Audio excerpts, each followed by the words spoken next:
Bonjour à tous et à toutes. Je vous remercie d'être avec nous aujourd'hui. Je vous souhaite la bienvenue sur ce webinaire qui est proposé donc, par BPI France Création. Comme vous le voyez, on va parler cotisation sociale des entrepreneurs. Alors, je me présente, je m'appelle Julie Michel, je suis juriste pour le compte de BPI France Création et aujourd'hui, j'ai le plaisir d'avoir avec moi Agnès Nardon, qui est chargée de communication à l'URSSAF et qui est une pointure dans son domaine. Je vous remercie d'être aussi nombreux. Je te vois, Je vous remercie d'être aussi nombreux. Alors, avant de commencer, je vais vous faire un tout petit rappel sur l'organisation pour qu'on soit bien au clair. Donc, le webinaire est enregistré et il sera disponible dès demain en replay avec le support de présentation sur notre site, donc sur bpifrancecreation.fr.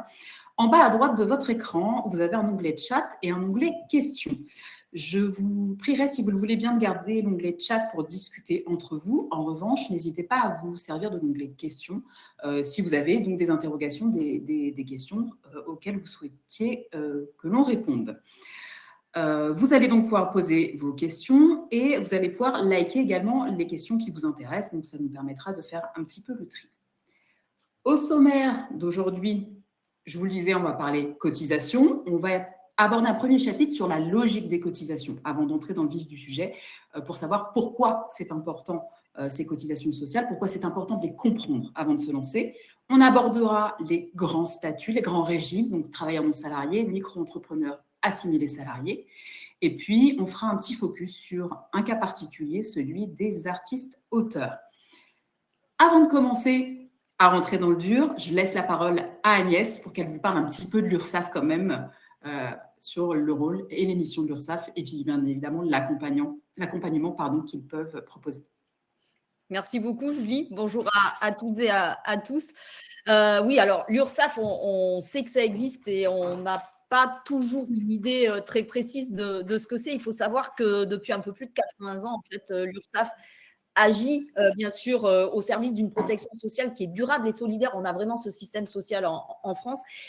C'est-à-dire qu'elle va collecter toutes les cotisations, les contributions sociales des salariés du régime général, puisque le monde agricole a son propre régime avec notamment la mutualité sociale agricole, mais également pour un très grand nombre d'indépendants, et encore plus depuis une réforme qui a eu lieu maintenant depuis 2020, collecter tous les jours et reverser et redistribuer tous les jours auprès des organismes qui vont verser des prestations à chacun d'entre nous pour pouvoir justement garantir le financement de la sécurité sociale et ce modèle social et solidaire que l'on a en France. Alors les principaux, bien sûr, c'est la maladie, la retraite de base, c'est aussi la famille, l'assurance chômage quand vous êtes salarié, la partie dépendance, qui est la 5e branche de la sécurité sociale pour les personnes en situation de handicap ou les personnes dépendantes, mais c'est aussi le remboursement de la dette sociale, les transports publics, la formation professionnelle, les accidents du travail. En fait, on fait cette collecte et cette redistribution auprès de presque 900 partenaires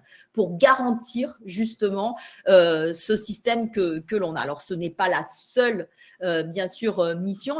On a aussi une mission très importante qui s'adresse aux créateurs d'entreprises, mais pas seulement. On aura des offres particulières pour les créateurs d'entreprises. Ça s'appelle « Mes premiers mois avec l'URSSAF ». Alors, c'est pour les travailleurs qui sont non salariés, notamment pour les auto-entrepreneurs pendant 9 mois, pour les offres qui sont au régime du réel, c'est-à-dire, on y reviendra largement, mais pour les entreprises individuelles au régime du réel, les gérants majoritaires de URL ou de SARL pendant 15 mois, et également pour les praticiens et auxiliaires médicaux pendant 15 mois. Donc, c'est une offre pendant laquelle on va vous adresser des newsletters avec de l'information, on va vous inviter à des webinaires sur des sujets plus techniques avec des partenaires, nos partenaires privilégiés, notamment l'assurance retraite, l'assurance maladie et la caisse d'allocation familiale. Et puis, vous aurez aussi la possibilité d'avoir un échange d'une 40aine de minutes, si vous le souhaitez, avec une personne par téléphone pour aller un peu plus loin dans les questions que vous pourriez vous poser pendant cette partie de début d'activité, qui est quand même un gros changement quand on a été toujours salarié. Bien sûr, ce n'est pas le seul accompagnement que l'on a. Au fur et à mesure du développement de votre entreprise, on aura des offres qui sont adaptées à votre situation. Que vous soyez assimilé salarié, avec notamment un de nos services de simplification pour l'emploi de salariés, pour pouvoir gérer plus simplement les formalités sociales qui sont liées à au fait que vous allez avoir des bulletins de salaire. Donc, le principe étant de ces offres de services qui existent aussi pour les associations et que vous connaissez peut-être à titre personnel avec Page Emploi, si vous avez ou si vous faites garder vos enfants par une assistante maternelle ou une nounou, par exemple, ou avec le CESU pour ceux qui peut-être seraient dans le service à la personne et qui souhaiteraient créer une entreprise dans ces mêmes services. On va avoir des offres qui vont pouvoir vous accompagner ou à partir de vos déclarations, en clair, on fait les déclarations, les bulletins de salaire gratuitement. Et puis, on a d'autres offres quand vous devenez employeur, si vous confiez plutôt tout ce qui est la gestion de la paie à un tiers déclarant, qui peut être un expert comptable ou un gestionnaire de paie, eh bien, on peut aussi, à ce moment-là, quand même vous accompagner pendant 12 mois pour vous donner aussi des informations sur ce que c'est que d'être employeur, ce qu'il faut absolument faire, la responsabilité aussi que c'est d'être employeur, et puis pour pouvoir aussi, si vous le souhaitez, grâce à une visite conseil, vérifier les déclarations qui sont faites pour simplement vous donner des conseils et s'il y a des petites imperfections, pouvoir repartir très tranquillement vers une réglementation appropriée, bien sûr sans contrôle à ce niveau-là. Enfin, vous voyez que tout au long de la vie, et je dirais même si un jour vous voulez cesser cette activité, il y a aussi, pour passer à autre chose, il y a aussi des accompagnements à ce niveau-là. On y reviendra peut-être un peu tout à l'heure s'il y a des questions plus précises pour ça. Alors, j'ai une première question, Agnès, que je vois défiler sur le chat. Je me permets de t'interrompre à ce sujet. On nous demande si les offres que tu viens d'évoquer sont gratuites ou payantes. Je me dis peut-être que rapidement, tu peux… Ouais, j'allais y revenir. Elles sont complètement gratuites. Bien évidemment, il n'y a pas de conditions pour les offres mes premiers mois. C'est vraiment quelque chose qui vous sera proposé maintenant systématiquement. C'est votre choix juste pour la partie rendez-vous avec une personne. Vous n'êtes pas obligé de le faire. Le reste se viendra automatiquement avec ces newsletters qui arriveront régulièrement dans votre boîte aux lettres et puis des invitations aussi à des webinaires en fonction des régions où vous êtes. Chaque région organise ses webinaires comme il le souhaite sur les sujets qu'il souhaite aborder. Donc, ça, c'était les 2 premières missions principales. On a aussi une mission, si on peut revenir juste un tout petit peu en arrière, bien sûr, celle-là que tout le monde connaît un peu plus, c'est la mission de contrôle et de lutte contre le travail dissimulé, comme bien d'autres organismes. Ça, c'est pour simplifier et c'est pour garantir l'équité entre les différents acteurs économiques, hein, c'est bien compréhensible, entre ceux qui vont tout déclarer et faire l'effort de se conformer aux règles qui existent, et puis ceux qui, pour tout un tas de raisons, essayeront de passer un petit peu à côté. Et puis aussi, pour faire globalement, quels que soient les services de l'URSSAF, faire de la prévention, pour bien expliquer aussi à tous ceux qui vont devenir indépendants, et ça sera beaucoup le sujet de ce qu'on va aborder, la différence qu'il y a quand même avec une protection sociale d'un salarié, voire d'un assimilé salarié, et d'un indépendant, d'un travailleur non salarié qui soit auto-entrepreneur ou gérant d'une société. Voilà aujourd'hui pour l'émission, ça va suffire. C'était juste pour refaire un petit peu ce point-là et on va pouvoir entrer dans le vif. Dans le vif. Merci beaucoup Agnès de nous avoir présenté l'URSSAF. Maintenant, j'avais une première question à te poser. On parle de cotisation sociale. On dit que c'est un sujet à fort enjeu. Pourquoi, d'après toi, c'est un sujet à fort enjeu ? Alors, c'est un sujet à fort enjeu qui peut inquiéter justement quand on a toujours été salarié, parce qu'en fait, quand on est salarié, on ne s'occupe de rien. C'est l'employeur qui doit faire toutes les déclarations, qui a les relations avec l'URSSAF. Là, à partir du moment où vous êtes indépendant, on va devenir votre partenaire. Et j'insiste bien sur ce thème de partenaire, où il pourra y avoir des échanges, et il faudra qu'il y ait des échanges réguliers entre nous, plus ou moins, bien évidemment, en fonction du moment où vous en êtes, etc. Si vous avez des difficultés ou pas, on sera là aussi, on sera là vraiment à vos côtés pour vous accompagner. Et pourquoi c'est un fort enjeu ? Parce qu'en fait, c'est grâce à ces cotisations et ces contributions sociales que vous allez payer, que vous allez pouvoir avoir justement une protection sociale qui va être adaptée et qui vous permettra, dans des moments où vous en aurez besoin, de bénéficier de ce système justement social et solidaire que l'on a en France. Alors, ça peut paraître un peu comme ça énorme au départ quand on ne connaît pas du tout. C'est pour ça aussi qu'on va essayer de vous expliquer tout ça avec Julie. Ça va être justement, je le disais tout à l'heure, hein, c'est pas qu'un coût, c'est vraiment pour avoir de la protection sociale. J'ai redit tout à l'heure les principaux, c'était vraiment la couverture maladie, c'est pour la retraite. Alors en France, vous le savez, on a 2 retraites obligatoires minimum. C'est-à-dire c'est la retraite de base. La retraite de base, c'est celle où on va cotiser pour avoir au maximum 4 trimestres tous les ans et un jour en avoir assez pour partir à la retraite de base. Ça sera le socle pour la retraite de base. Et puis, on a une retraite complémentaire avec des points de retraite complémentaire qui, pour les salariés, est gérée par un groupement qui s'appelle l'Agicarco, à l'intérieur duquel on retrouve beaucoup d'organismes, que ce soit ProBTP, AG2R, La Mondiale, Clésia, Malakoff, Humanis, Apicil, enfin, il y en a énormément. Eh bien, on verra que quand vous devenez indépendant, en tout cas les non-salariés, vous allez pour la plupart, pour les artisans, les commerçants, les professions libérales non réglementées, vous allez avoir l'assurance retraite qui sera votre seul interlocuteur pour la retraite de base et la retraite complémentaire. Ceux qui auront choisi d'être plutôt assimilés salariés, alors c'est plutôt on y reviendra, mais c'est plutôt les présidents de SASU, les présidents ou les directeurs généraux de SAS ou de SA, ou les gérants minoritaires ou égalitaires de SARL.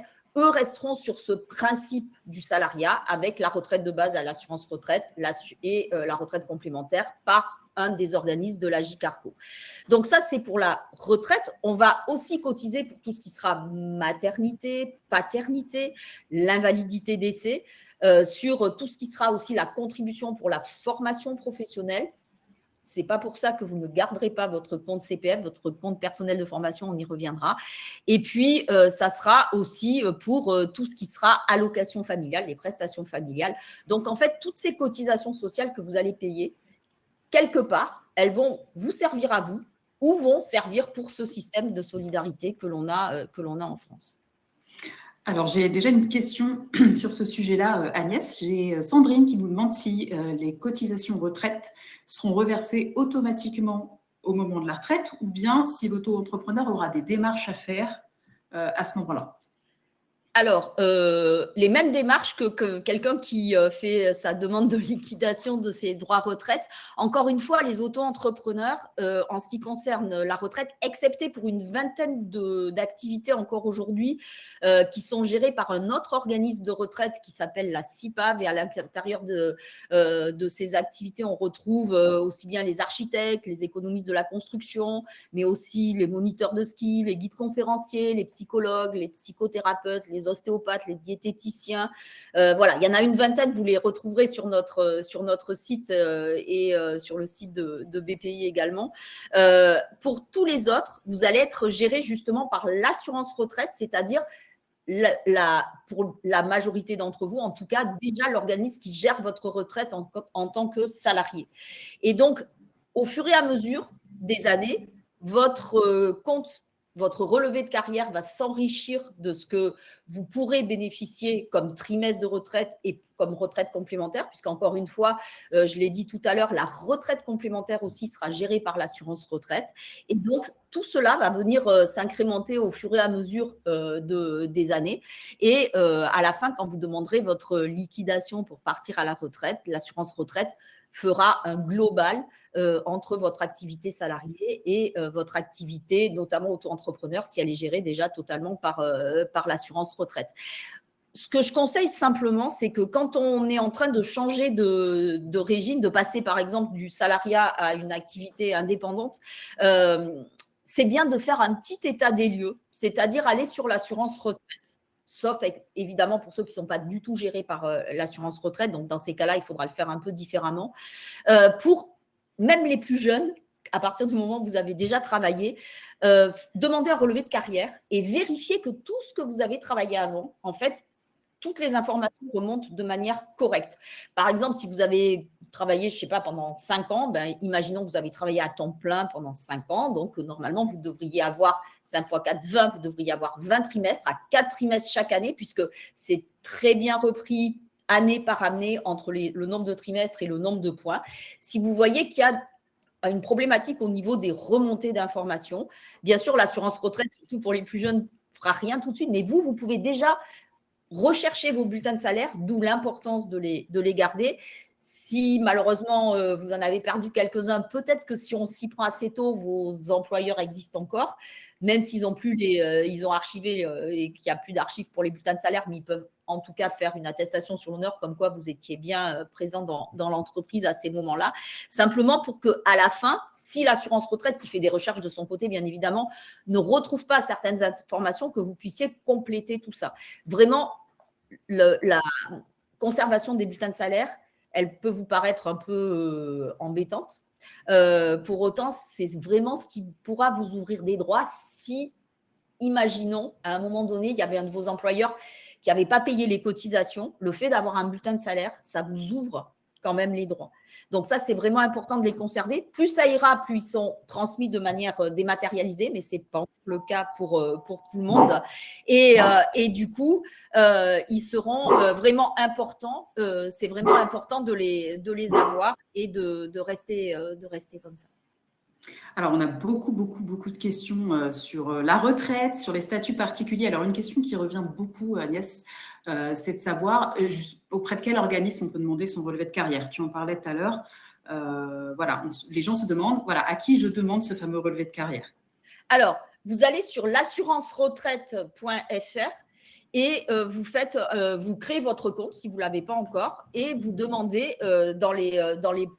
dans plusieurs possibilités que vous avez sur ce site-là, vous avez la possibilité de demander votre relevé de carrière et vous l'avez vraiment très, très rapidement. Vous pourrez même faire, alors pas tout de suite pour les plus jeunes, mais pour ceux qui sont peut-être un peu plus vers la fin de leur carrière professionnelle, demandez aussi, vous avez des simulateurs qui vous permettent de savoir quel serait le montant qui vous serait versé et de faire aussi des simulations si vous travaillez par exemple 1 an de plus ou 2 ans de plus. Et c'est vraiment un site sur lequel vous pouvez avoir beaucoup d'informations. Alors, je me permets de faire un petit tri parce qu'effectivement, il y a beaucoup de questions sur la retraite et malheureusement, on n'est pas sur un webinaire aujourd'hui dédié à la retraite. Il y a juste une question qui revient aussi souvent et je vais te laisser le soin d'y répondre, mais on nous dit, voilà, si je prends ma retraite et que je continue mon activité d'auto-entrepreneur, déjà, est-ce que j'ai le droit de le faire? Ça, je vais me permettre de répondre oui, ça s'appelle le cumul emploi-retraite, c'est réglementé, mais vous avez le droit de le faire. Oui. L'autre question, c'est dans ce cas-là, est-ce que je continue quand même à payer des cotisations sociales? Oui, alors… oui.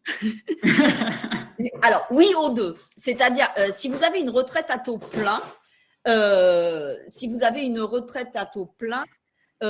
avez le droit de cumuler, effectivement, et de gagner absolument ce que vous souhaitez, ce que vous pouvez sur une activité indépendante. Si vous avez une retraite qui n'est pas à taux plein, c'est-à-dire que vous êtes parti un petit peu en anticipation et vous n'aviez pas le nombre de trimestres requis, il y aura là, on ne va pas rentrer parce qu'autrement on va énormément déborder, mais il y aura des règles de revenus qui rentreront en ligne de compte. En gros, vous ne pouvez pas dépasser une moyenne des 3 derniers mois de salaire que vous aviez autrement ça va bloquer un petit moment où ça va diminuer votre retraite. Là, il faudra mieux voir avec vraiment l'assurance retraite qui est vraiment l'organisme en fait qui peut gérer la retraite. Ça, c'était pour la première question. La deuxième question, est-ce que je vais continuer à payer de la retraite? Oui. Alors déjà, quand on est auto-entrepreneur, de toute façon, c'est un bloc de cotisation. On n'a pas de possibilité de payer une partie, pas une partie. Donc oui, vous allez continuer à payer. Pour ceux qui éventuellement créeraient une activité indépendante après la retraite, le fait de recommencer, pour l'instant encore, alors attention, on parle bien avec les réformes qui existent aujourd'hui, on n'est absolument pas des magiciens pour savoir si ça sera la même chose. On sait que déjà sur le cumul emploi-retraite, il y aura quand même des changements l'année prochaine, ça on le sait, mais il faudra vraiment vous renseigner à ce moment-là. Pour le reste, si vous créez une activité après, vous pouvez vous reconstituer sur la première activité un peu de retraite qui correspondra maximum à 5% du plafond de la sécurité sociale, mais en tout cas qui pourra vous apporter des droits complémentaires. Alors voilà, comme vous le disiez Agnès, on va raccrocher les wagons pour reprendre un peu les développements sur les cotisations et les statuts. Effectivement, il y a beaucoup de cas particuliers. On nous parle là beaucoup de fonctionnaires, à la fois fonctionnaires en début de carrière, en milieu de carrière, salariés, indépendants, de personnes qui ont travaillé à l'étranger. Là, je vous invite peut-être à vous renseigner directement auprès de vos caisses de retraite pour savoir comment sont traités ces statuts un peu particuliers. Et on a beaucoup de questions sur le niveau des cotisations et ça nous permet de raccrocher un peu les wagons sur cette logique commune à tous les statuts qu'on va aborder, mais sur le niveau de cotisation. Puisque les gens s'interrogent en disant mais moi je suis TNS, peut-être que je paye un peu moins, mais ma protection, etc. Est-ce que tu peux nous en dire un petit peu plus sur comment on fait pour déterminer par exemple le niveau de cotisation, justement? De quoi ça dépend, ce niveau de cotisation? Alors, au niveau des cotisations, bien évidemment, on va avoir, en fonction du statut, alors, il faut savoir que déjà, il y a un impact qui, en fonction du choix du statut que vous allez faire, statut juridique, puis du régime fiscal, eh bien, vous aurez des cotisations, une base de calcul de cotisation qui sera différente, un montant de cotisation qui sera différent aussi, et aussi une protection sociale qui ne sera pas tout à fait la même. Alors, les cotisations, ça sera lié à une base. Quand on est auto-entrepreneur, c'est plutôt par rapport à du chiffre d'affaires. Quand on est travailleur indépendant, eh bien, c'est par rapport à son revenu de son activité professionnelle. Quand on est non salarié, quand on est assimilé salarié, c'est par rapport au salaire brut. La base de calcul sera le salaire brut que l'on va se verser. Et donc, il y aura des droits qui seront ouverts, comme je le disais, de manière un petit peu différente en fonction de tout ça. Le niveau de cotisation, comme je le disais, l'impact, il est vraiment lié en fonction de tout ça. Et pour certaines prestations, on le verra tout à l'heure, il y en a qui ne sont pas du tout liées à ce que vous allez gagner ou payer comme cotisation. D'autres le sont complètement, mais c'est déjà le cas quand on est salarié. La retraite, par exemple, eh bien, plus on gagne et plus on va avoir une retraite qui sera plus élevée. Là, ça sera le même principe. Pour, par exemple, ce qui est indemnité journalière maladie, là, on est un peu différent quand on est salarié parce que grâce aux conventions collectives qui existent, aux prévoyances qui sont intégrées, etc., vous pouvez avoir exactement le même salaire quand vous êtes salarié et quand vous êtes salarié, que vous travaillez dans l'entreprise et que vous êtes en arrêt de travail. Quand on est indépendant, on n'est plus du tout sur ce principe-là et c'est vraiment là aussi lié au niveau de revenus que vous allez avoir et aussi au montant de cotisation que vous allez payer. Et du coup, tu me permets une belle transition parce que tu en parlais de la différence salarié-indépendant. Et je suppose, en tout cas, on l'entend beaucoup, que tout n'est pas couvert quand on est indépendant par rapport à un salarié. Il y a des différences quand même. Exactement. Alors, je dirais plutôt, on a les indépendants. Dans les indépendants, on a des travailleurs non salariés qui peuvent être soit des auto-entrepreneurs, qui sont juridiquement une entreprise individuelle, donc une personne physique, au prénom et au nom de la personne, même si les auto-entrepreneurs, comme les entreprises individuelles qui sont au régime du réel, ont une tolérance pour avoir un nom commercial, mais qui réglementairement n'a pas de valeur juridique. Et avec cette mention EI qui existe que depuis 2022, donc pour ceux qui auraient peut-être créé un peu avant ou qui recommenceraient quelque chose et qui avaient créé avant, n'oubliez pas d'avoir cette mention qui doit être indiquée vraiment sur tous les documents qui vont vers vos salariés.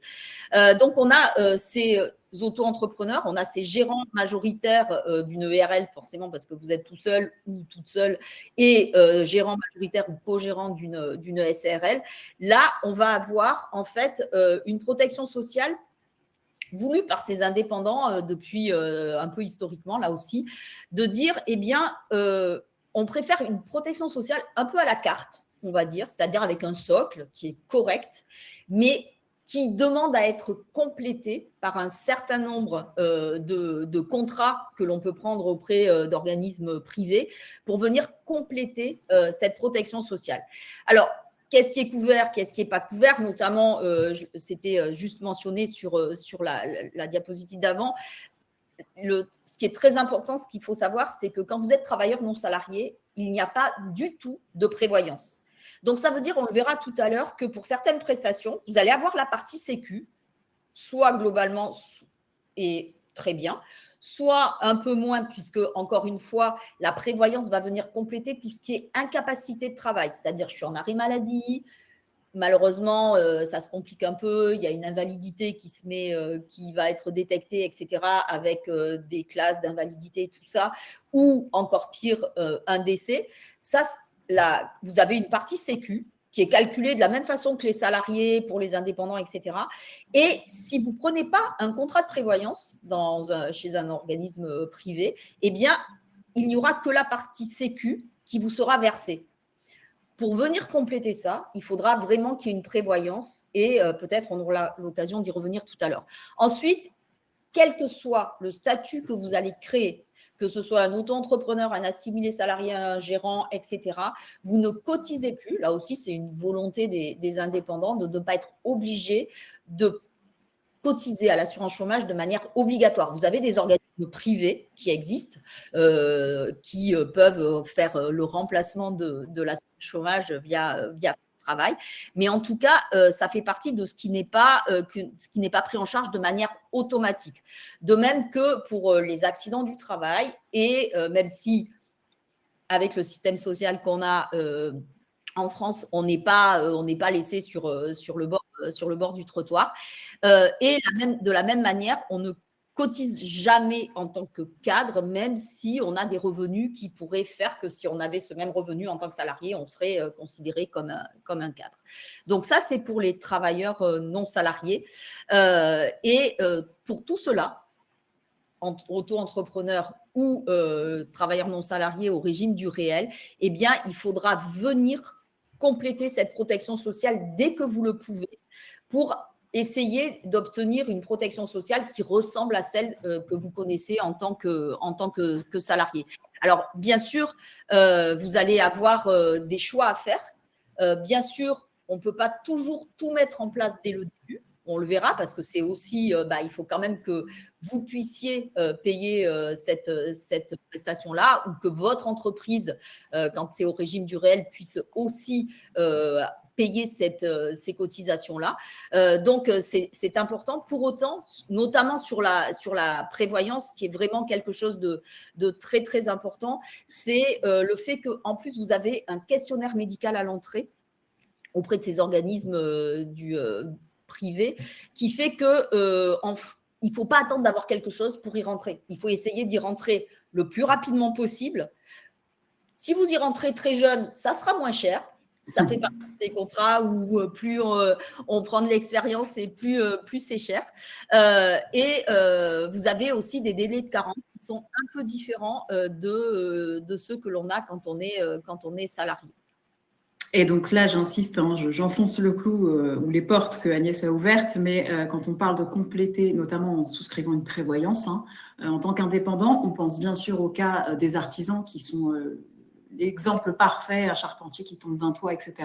Mais ça vaut pour tous les indépendants, puisqu'aujourd'hui, vous pouvez être atteint demain, et je ne vous le souhaite absolument pas, mais d'une maladie très grave et qui peut vous empêcher de travailler, même si vous êtes derrière un ordinateur. Donc, c'est quelque chose qui se réfléchit.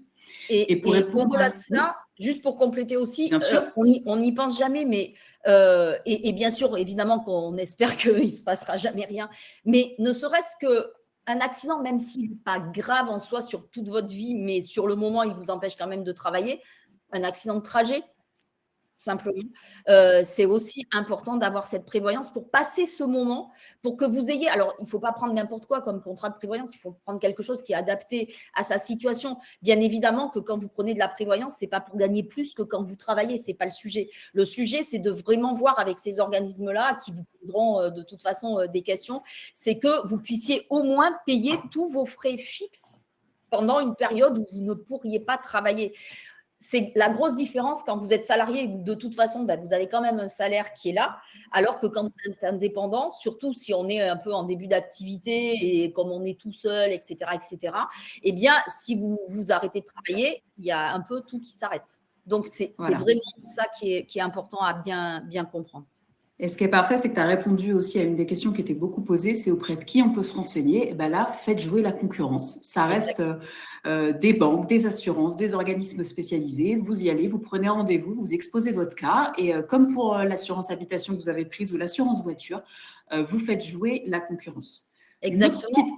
L'avantage, juste qu'on peut compléter peut-être avec la prévoyance, ce sera intéressant aussi de voir, de prendre une mutuelle professionnelle.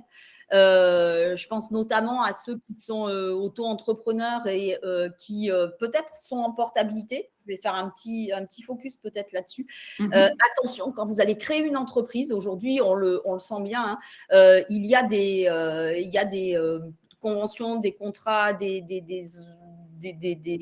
décisions qui ont été prises dans votre entreprise qui font qu'à partir du moment où vous créez votre entreprise, la portabilité, c'est quand vous quittez votre entreprise, par exemple, que vous avez travaillé assez longtemps, vous pouvez avoir jusqu'à 1 an de portabilité de votre prévoyance, de votre mutuelle. Eh bien, dans certains cas, ça s'arrête à partir du moment où vous créez une entreprise. Donc ça, il vaut mieux l'anticiper. Posez-leur la question, notamment sur la mutuelle. Et donc, après, il faudra choisir une mutuelle.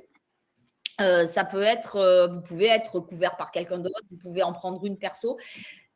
Honnêtement, souvent les organismes le disent, les mutuelles professionnelles sont souvent plus intéressantes, peut-être pas forcément en termes de prix, mais en prestations. En tout cas, là aussi, comme le disait Julie, il faut faire jouer la concurrence et bien choisir cette mutuelle et surtout anticiper le fait que vous soyez encore couvert ou pas couvert. Et alors, il y avait une question, et je vais me permettre d'y répondre aussi directement, ça rejoint tout ce qui était prévoyance mutuelle, justement. On nous demandait responsabilité civile professionnelle, prévoyance, même chose? Non, absolument pas même chose. La prévoyance, la mutuelle, ça va être des assurances, on va dire plutôt personnelles, donc qui vont vous garantir, vous, en tant que chef d'entreprise, dirigeant, entrepreneur, qui vont garantir les risques qui vont vous arriver à vous. Votre responsabilité civile professionnelle, c'est plutôt dans les rapports de votre entreprise avec vos clients. Je dis n'importe quoi. Demain, vous êtes graphiste, un client vous prête une tablette numérique pour travailler, vous la faites tomber par terre, vous la cassez. C'est votre responsabilité civile professionnelle, sous réserve que le risque soit garanti, parce que ça reste des contrats d'assurance qu'il faut lire. Mais c'est la responsabilité civile pro qui va intervenir, pas la prévoyance. Par contre, vous êtes charpentier, encore une fois, pour reprendre mon exemple, vous tombez d'un toit, vous vous retrouvez en incapacité assez longue, voire en invalidité de travail, pour travailler. Là, c'est la prévoyance qui interviendra, pas la RC Pro. C'est chaque assurance à son périmètre, en fait. Alors, puisqu'on est sur les assurances, on a bien sûr la responsabilité civile professionnelle pour une grande majorité d'activités. On en a une perso en général avec l'assurance habitation. C'est pas la même chose. Il faut vraiment qu'elle soit pro. Et on a aussi pour certains métiers, notamment dans le bâtiment, on a la décennale ou la biennale pour les peintres en général quand ils font plus de l'intérieur, parce que c'est considéré plus de l'esthétique que comme sur la structure même de l'immeuble ou de la maison. Donc, on a ces responsabilités civiles ou ces assurances décennales. Et puis, on a aussi aujourd'hui une obligation, un entre-deux, à partir du moment où on travaille pour des particuliers. Si vous ne travaillez que pour des entreprises, vous n'en avez pas besoin, mais pour tous ceux qui vont s'adresser à des particuliers, vous êtes obligé d'avoir un médiateur de la consommation. Je pense qu'on en parlait un peu tout à l'heure, mais quand on était sur les assurances, c'était aussi l'occasion. Vous avez des médiateurs professionnels pour des professionnels que vous êtes ou que vous allez devenir, qui vont être là en fait pour un deuxième règlement à l'amiable. On le sait, si on a un litige avec quelqu'un, le mieux c'est vraiment d'essayer de trouver une solution rapidement entre deux. Si ça ne fonctionne pas, aussi pour libérer un peu les assurances, pour aller dans du contentieux un peu plus lourd et plus long, etc., etc. Ce médiateur, il sera là pour essayer de faire une deuxième tentative de règlement à l'amiable. Donc, vous avez toute une liste que vous pouvez retrouver à partir de nos diaporamas. Vous avez des liens directs sur ces médiateurs professionnels qui sont vraiment référencés par une commission spéciale. C'est vraiment un médiateur de la consommation. Et ce médiateur, en plus, il doit être visible, entre guillemets, je dirais, pour vos clients. Donc, si vous avez des conditions générales de vente, vous le mettez. Si vous n'en avez pas, vous le mettez sur vos factures. Si vous avez un site internet, vous le mettez dans les mentions légales, etc., etc. Mais ça, c'est une vraie obligation. Et alors, avant qu'on avance, parce que malheureusement, je vois l'heure tourner, il y a beaucoup de questions, mais il y avait une question qui m'a attiré l'œil tout à l'heure. Là, on parle vraiment de compléter sa protection sociale. Et la question était, puisque je dois compléter, est-ce que je peux me dispenser de verser à l'URSSAF, par exemple, les cotisations retraite? La réponse est non. Vous avez un socle de cotisations à verser. Et là, vous êtes invité, c'est même fortement recommandé de la compléter par des contrats privés éventuellement. Mais vous ne pouvez pas dire, puisque c'est comme ça, je prends une partie de l'argent que j'aurais dû verser à l'URSSAF pour les mettre sur ces contrats-là. Ce n'est pas comme ça que ça fonctionne. Il y a un socle obligatoire. Est-ce que tu peux nous parler un petit peu de l'action sociale, puisqu'on voit passer ça de temps en temps? De quoi s'agit-il? Alors, il s'agit déjà de supprimer une idée reçue qui est bien ancrée encore en France. C'est que je deviens indépendant, j'ai plus droit à rien. Alors oui, ça a pu exister du temps de vos grands-parents, arrière-grands-parents, etc. Maintenant, ça fait quand même un certain nombre d'années, même quand ce n'était pas l'URSSAF forcément qui gérait cette partie-là, mais qui existait déjà avec les organismes qui géraient avant les indépendants. Il y a deux sortes d'actions sociales. Il y a celle qui est auprès de la Caisse primaire d'assurance maladie ou de la CARSAT ou de la CAF. Puisque une personne indépendante peut aussi bénéficier, alors dans les mêmes conditions que les salariés, mais peut aussi bénéficier du RSA ou de la prime d'activité ou des allocations logement auprès de la CPAM, de la complémentaire santé solidaire qui remplace qui est une mutuelle en fait qui peut être gratuite en fonction des revenus que vous avez. Donc ça, c'est déjà une action sociale quand on est en difficulté ou quand par exemple on est en fin de droit côté France Travail, qu'on va commencer une activité qu'on sait que elle va certainement très bien marcher parce qu'on a tout bien préparé, on s'est fait accompagner comme il fallait, etc. Mais elle va peut-être pas démarrer immédiatement. Il va falloir un petit temps et pendant ce temps, pour peu qu'on soit tout seul, ça va peut-être être très compliqué. On aura peut-être des difficultés. Eh bien, on peut faire ces demandes d'aide, bien évidemment. Et après, pour plus tard, une fois que vous êtes créé. Et il y a aussi le Conseil de la protection sociale des travailleurs indépendants, le CPSTI, qui permet pour les travailleurs non salariés uniquement, qui rencontrent des difficultés, de pouvoir bénéficier d'actions sociales qui est portée par les URSSAF. Si on a des problèmes de santé, des difficultés financières, qu'on a des sinistres, des intempéries, on a eu beaucoup de choses. On a repris cette partie-là au niveau de l'URSSAF depuis le Covid, en gros. Et donc, on peut être amené très régulièrement, notamment avec l'aide financière intempérie, à en verser, malheureusement, parce qu'il y a beaucoup de choses qui se passent sur tout l'Hexagone et en Outre-mer également. Et puis, après, sous certaines conditions, bien évidemment, il peut y avoir soit des prises en charge, soit des aides financières, soit des délais de paiement plus longs. On peut avoir aussi des aides qui sont coordonnées avec les autres organismes de sécurité sociale, notamment l'assurance maladie, les allocations familiales, l'assurance retraite. Ça, c'est une aide qui s'appelle HELP, H-E-L-P, vraiment HELP, qui, à partir d'un questionnaire très court, c'est 8 questions, on répond oui, non, à chacun des organismes de revenir vers vous pour vous proposer ce qu'il est possible de vous proposer en fonction de votre situation. Alors bien évidemment, là aussi, on espère que vous n'en aurez pas besoin, mais pour autant, des difficultés dans une entreprise, je dirais, c'est un peu comme dans la vie, il y a des jours ça va, il y a des jours ça va moins bien, il y a des périodes plus fastes que d'autres. C'est pas grave en soi. Le tout, c'est surtout ne pas faire l'autruche, c'est en parler tout de suite. C'est pas laisser les documents que vous pouvez recevoir où on vous dit attention, vous n'avez pas payé, etc., etc. Ne pas laisser s'envenimer la situation. Et plus vous vous y prenez tôt, plus vous nous en parlez, et plus on pourra trouver des solutions. Malheureusement, de temps en temps, c'est pas possible, mais en tout cas, il y a beaucoup de cas où on peut trouver des solutions si on s'y prend très tôt. Eh bien, écoute, je te propose qu'on rentre dans le dur des statuts, des différents régimes qui existent, parce qu'il y a beaucoup de questions sur c'est quoi un TNS, qui sont les TNS, la différence avec les assimilés salariés et auto-entrepreneurs. Est-ce que ça vaut la même chose qu'un micro-entrepreneur? Donc, on a un peu structuré tout ça et je propose qu'on commence justement par les TNS, les travailleurs non salariés. C'est qui les TNS? Alors, les TNS, c'est qui? Ce sont, je l'ai déjà dit tout à l'heure, les entrepreneurs individuels qu'ils soient auto-entrepreneurs ou au régime du réel, donc l'entreprise individuelle qu'on connaît depuis très très longtemps, bien avant la création des auto-entrepreneurs, ou micro-entrepreneurs, c'est exactement la même chose. Il y a eu juste un changement de nom à un moment donné. Au niveau de l'URSSAF et de certains partenaires, on a gardé ce nom auto-entrepreneur et on a le droit de garder ce nom. Donc, c'est exactement la même chose. Les TNS, ce sont aussi des gérants associés uniques de URL. Et ce sont aussi des gérants majoritaires ou des co-gérants majoritaires. Co-gérants, on est plusieurs gérants, on cumule les parts. Si on est au-delà de 50%, eh bien, on est majoritaire. Et tout ça, ça représente le bloc des travailleurs non salariés. Et alors, pour ces personnes-là, comment elles sont calculées, leurs cotisations sociales? Est-ce qu'ils ont un bulletin de salaire et une rémunération? Comment ça marche, en fait? Alors, pas de bulletin de salaire, ils sont non salariés. Donc, ça veut dire qu'ils ne relèvent plus du droit du travail. Voilà, pour faire court, ils relèvent pour une grande partie du droit de la sécurité sociale aussi, mais de manière un peu différente. Et cette année, il y a eu une grande réforme justement de cette base de calcul de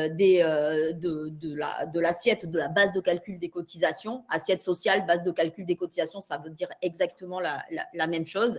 Une fois qu'on est au réel, c'est-à-dire que là, ça va concerner tout sauf les auto-entrepreneurs. Ça ne va concerner que les entreprises individuelles au réel, que les gérants majoritaires de URL ou de SARL. Et une fois qu'on a choisi d'être là, il va falloir aussi choisir une option fiscale. On est au régime du réel, mais il y a encore une petite option à choisir, c'est-à-dire que l'entreprise serait à l'impôt sur le revenu ou à l'impôt sur la société. Ça, c'est en étant accompagné que vous allez déterminer cette option-là. Et en fonction de cette option, alors, on va y aller très rapidement parce que c'est un peu complexe et que dans tous les cas, même si vous créez maintenant, ça arrivera que dans un an, un peu plus, on va avoir une base de calcul qui sera ou calculée à partir d'un chiffre d'affaires, ce qu'on appelle aussi des recettes pour une profession libérale, mais c'est pareil, c'est le chiffre d'affaires. Ouais. On va déduire des charges qui sont admises fiscalement en déduction. Comme des amortissements, des rémunérations de salariés, toutes les charges que vous pouvez avoir de frais de location, des choses comme ça, par exemple. Et puis, au moment de la déclaration, il faudra déclarer ce montant-là et l'URSSAF appliquera un abattement forfaitaire de 26%. Et avec, une fois cet abattement effectué, ça sera ce montant-là qui représentera la base de calcul des cotisations. Et puis, si on est à l'impôt sur la société, on aura une rémunération brute. Alors, on met sa rémunération, plus dedans, on met éventuellement, si on a pris de la prévoyance, par exemple, ou si on a pris des plans d'épargne retraite, des choses comme ça, de l'intéressement, tout ça. On va déduire ses frais professionnels, c'est-à-dire tout ce qui va être… par exemple, des indemnités kilométriques, ça va pouvoir être des frais de représentation éventuellement. Et puis, là aussi, ça représentera la base qui sera déclarée au niveau des impôts, puisqu'il y a une seule déclaration fiscale et sociale qui est faite en même temps. Alors, on est en pleine période, là, en ce moment, de déclaration. Vous avez votre déclaration à titre perso en ce moment. Quand vous aurez aussi une activité indépendante, ça sera la même chose. Simplement, il y aura des cases complémentaires à compléter. Et puis, là aussi, c'est l'URSSAF qui fera un abattement de 26% pour pouvoir déterminer la base de calcul des cotisations. Il y aura éventuellement des intégrations un peu différentes, surtout quand vous êtes travailleur non salarié, si vous versez des dividendes. Au début, c'est quand même rare que dès la première année, on puisse en verser, mais tant mieux si ça peut vous arriver. Et puis, ça sera vraiment cette base de calcul qui sera celle du calcul définitif de vos cotisations, puisque dans un premier temps, comme vous êtes non salarié, eh bien, on va calculer des cotisations provisionnelles sur des bases forfaitaires de début d'activité. Ces bases forfaitaires, enfin cette base forfaitaire d'ailleurs, c'est la même pour tout le monde, quelle que soit l'activité. Cette année, elle représente 9 131 €. On considère que votre revenu, ce serait celui-là. Alors, ça tombe très rarement juste, je vous le dis. En plus, quand vous créez, vous avez souvent peut-être pris la décision soit de garder vos allocations de retour à l'emploi de France Travail, soit de ne pas vous verser de salaire parce que peut-être vous êtes encore salarié à côté. En tout cas, ça veut dire que ces 9 131 €, ça correspond pas du tout à votre situation et que vous allez vous verser plutôt style 0, ou que selon les activités, justement, cette base forfaitaire, elle ne sera pas suffisante. En tout cas, on va vous envoyer un échéancier. Pourquoi ? Parce que pour payer des cotisations un peu au fur et à mesure, en attendant la déclaration de l'année suivante, puisque si vous créez en 2026, la seule déclaration que vous aurez à faire, ça sera entre avril et juin 2027 pour déclarer ce que vous aurez réellement gagné sur 2026. Et donc, à ce moment-là, les impôts transmettront ce montant auprès de l'URSSAF qui fera une régularisation définitive sur l'année 2026, recalculera des échéances pour l'année 2027 et fera une projection pour 2028. Mais il faut que cette base de calcul, elle soit la plus cohérente avec ce que vous allez percevoir. C'est-à-dire que vous pouvez, dès le départ, faire ce qu'on appelle une estimation de revenus depuis votre espace en ligne. Quand vous aurez créé votre espace en ligne, vous allez faire une estimation de revenus, qu'elle soit à la baisse ou à la hausse, et nous, on va recalculer cet échéancier. Ça va être très important parce que l'idée principale, vous pourrez le faire plusieurs fois dans l'année.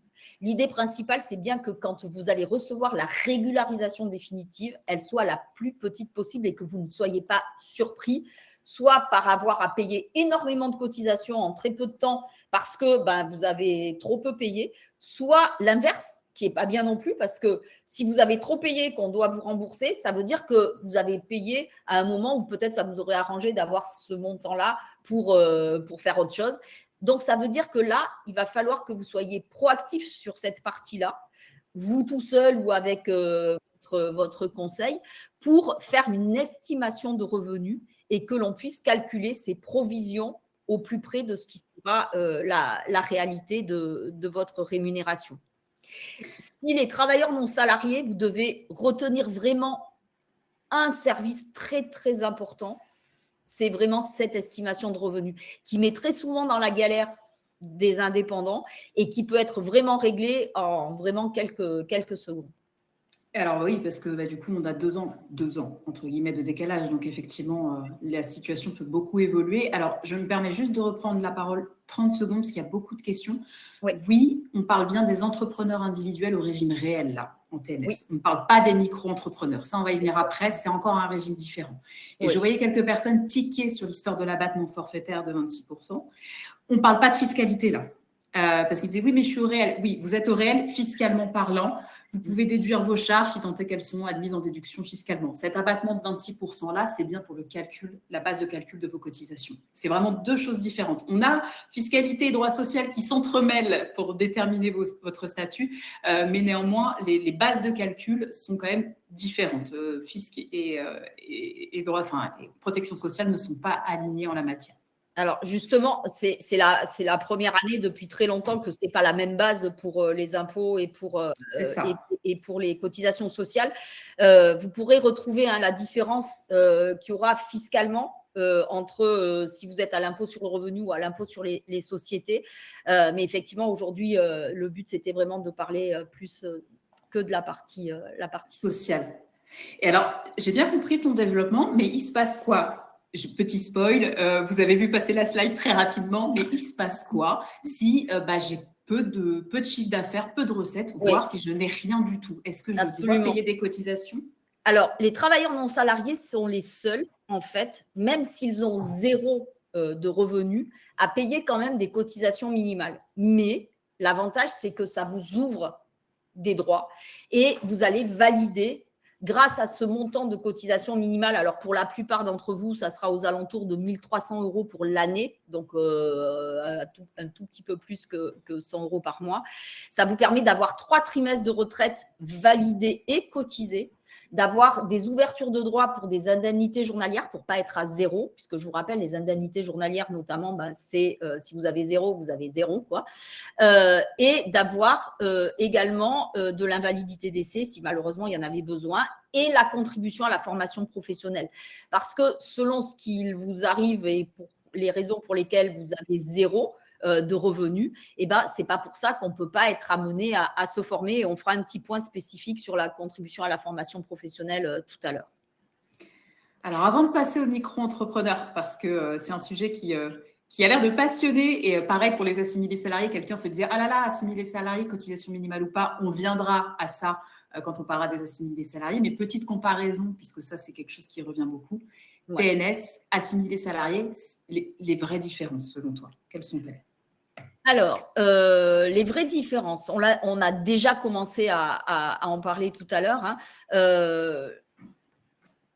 Un assimilé salarié, c'est un salarié classique au sens du droit de la sécurité sociale, mais qui ne relève pas du droit du travail. Donc, en fait, il va avoir un bulletin de salaire comme un salarié cadre, parce qu'en fait, il sera cadre depuis le début. La seule différence, c'est qu'il n'y aura pas l'assurance chômage. C'est la seule. Donc, exactement la protection sociale des salariés. Quand on est TNS, on va avoir une protection sociale, on l'a dit déjà, pour la couverture maladie, maternité, paternité, la retraite de base, la retraite complémentaire, l'invalidité décès, les allocations familiales. Et puis, bien sûr, on aura aussi ces compléments au niveau de la formation professionnelle. On l'a dit tout à l'heure, c'est un socle qui n'est pas complet et qu'il faudra compléter. Donc, le coût, forcément, d'entrée de jeu, il est moins important comparé à celui de l'assimilé salarié, où c'est déjà très complet. En tout cas, il n'y a pas plus complet aujourd'hui en France. Donc, les cotisations sont moins élevées. Il y a moins d'incidence aussi et moins de pression, hein, comme on l'indiquait, sur la trésorerie tout de suite. Pour autant, on va avoir bien sûr des manques. Et donc, il va falloir bien sûr pouvoir aussi faire ces anticipations. Quand on est salarié, on est sur quelque chose de très chronologique. Je verse un salaire, je paie des cotisations. Si vous êtes auto-entrepreneur, je gagne du chiffre d'affaires, je paie des cotisations. Je n'en gagne pas, je fais quand même une déclaration parce qu'elle est obligatoire, mais je paie zéro. Là, quand on va être travailleur non salarié, eh bien, il va falloir quand même anticiper, faire une estimation de revenus, j'y reviens et c'est vraiment, c'est important. Il va falloir aussi pouvoir se dire, en gros, finalement, je gagne 100, je mets 50 de côté pour les cotisations.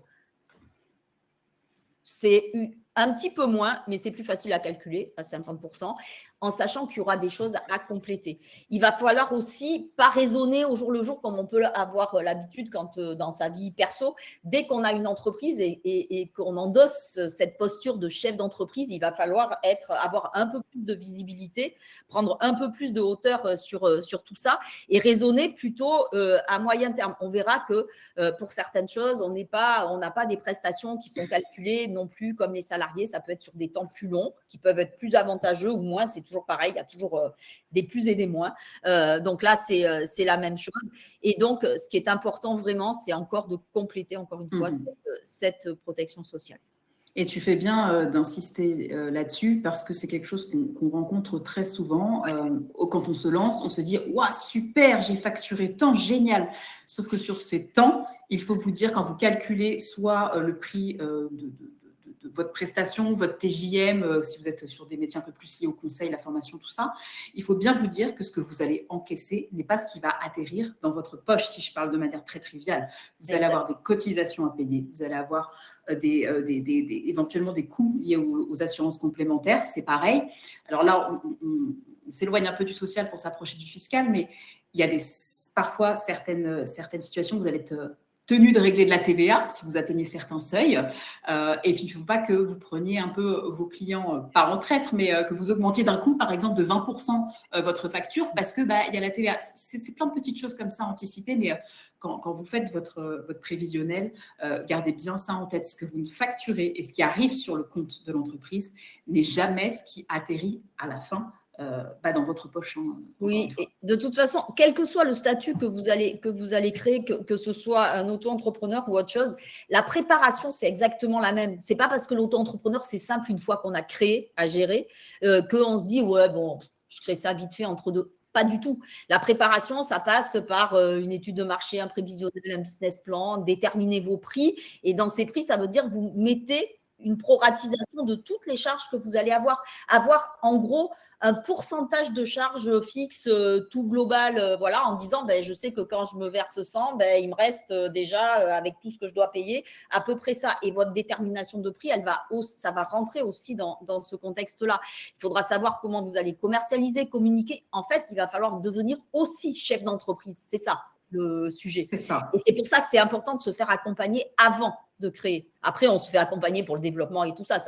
On se fait toujours accompagner, c'est pas le sujet. Mais avant de créer, il faut vraiment se faire accompagner pour partir avec le moins de risques possible.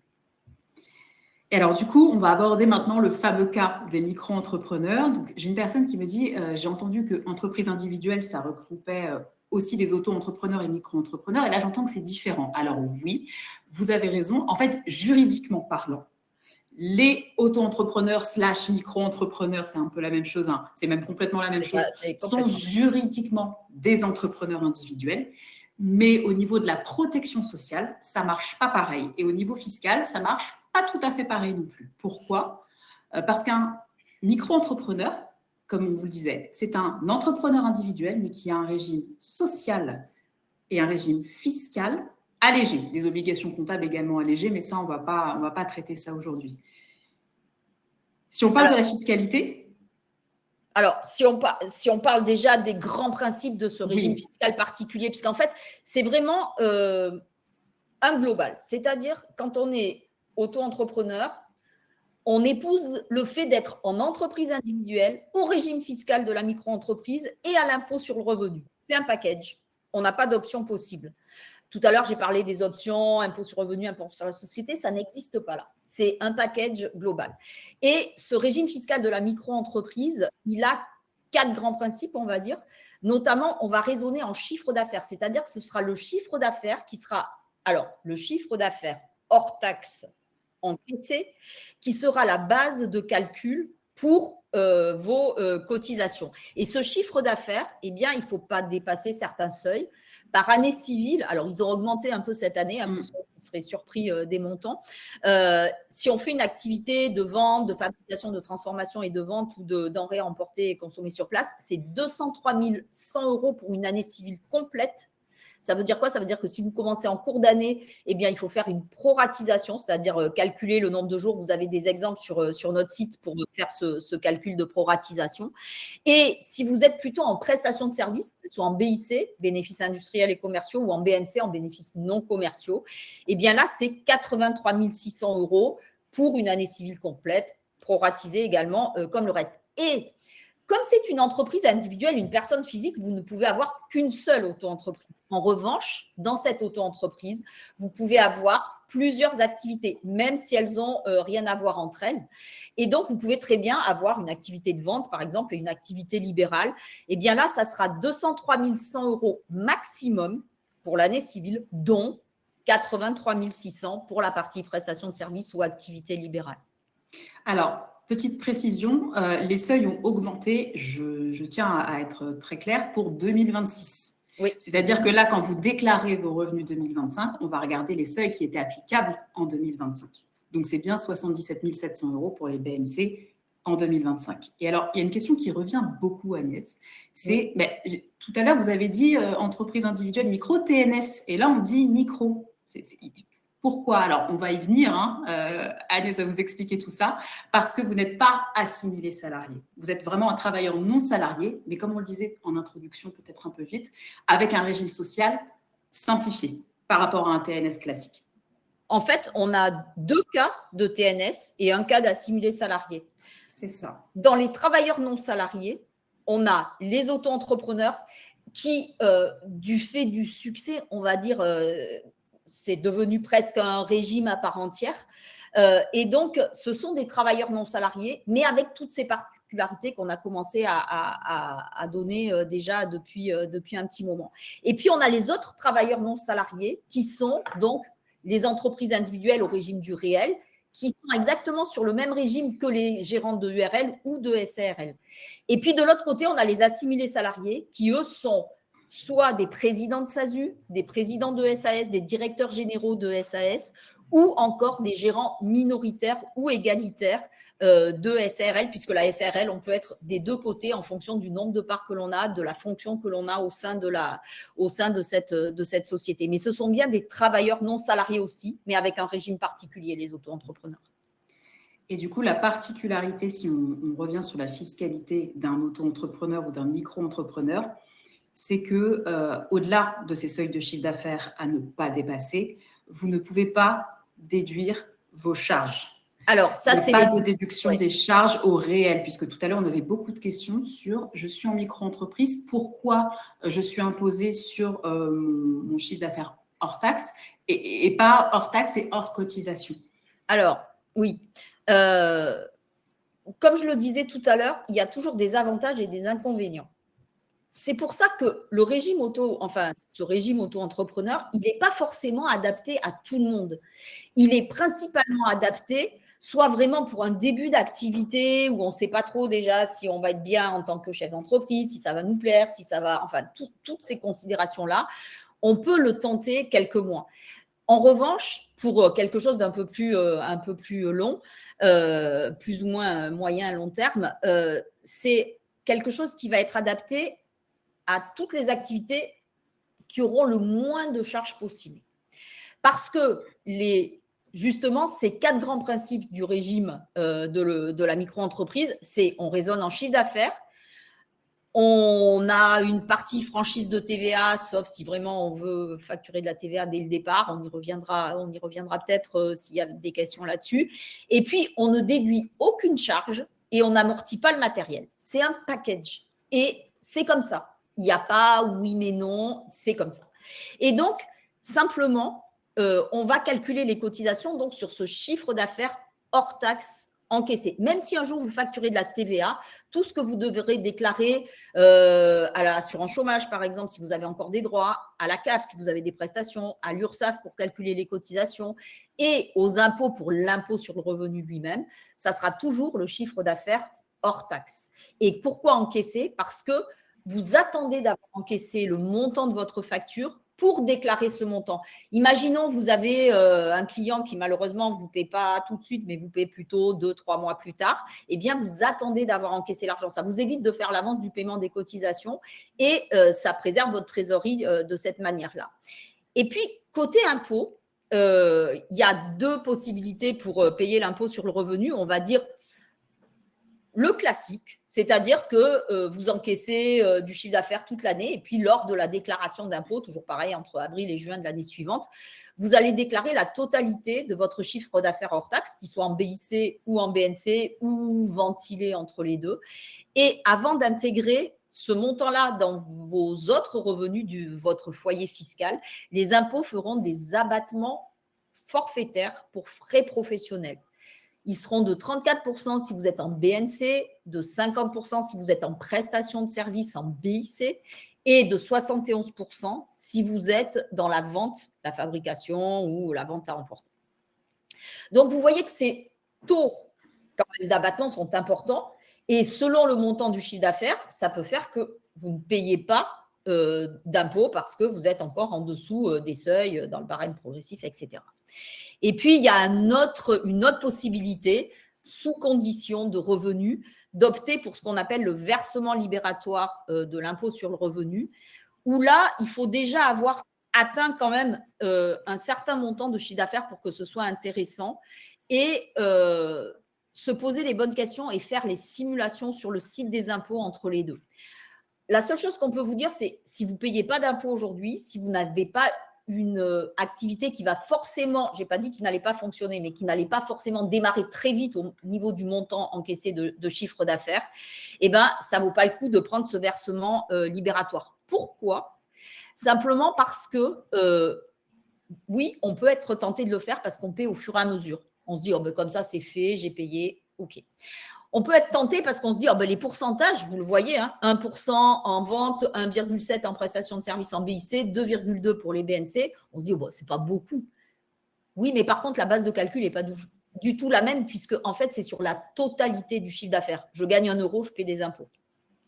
Donc, ça veut dire que c'est d'où l'importance d'avoir vraiment la possibilité de faire ces simulations sur le site des impôts. Oui. Vraiment, vous pouvez faire les 2 simulations et choisir en toute connaissance de cause, après avoir vérifié que vous avez bien droit de prendre cette option. Vous le voyez à l'écran.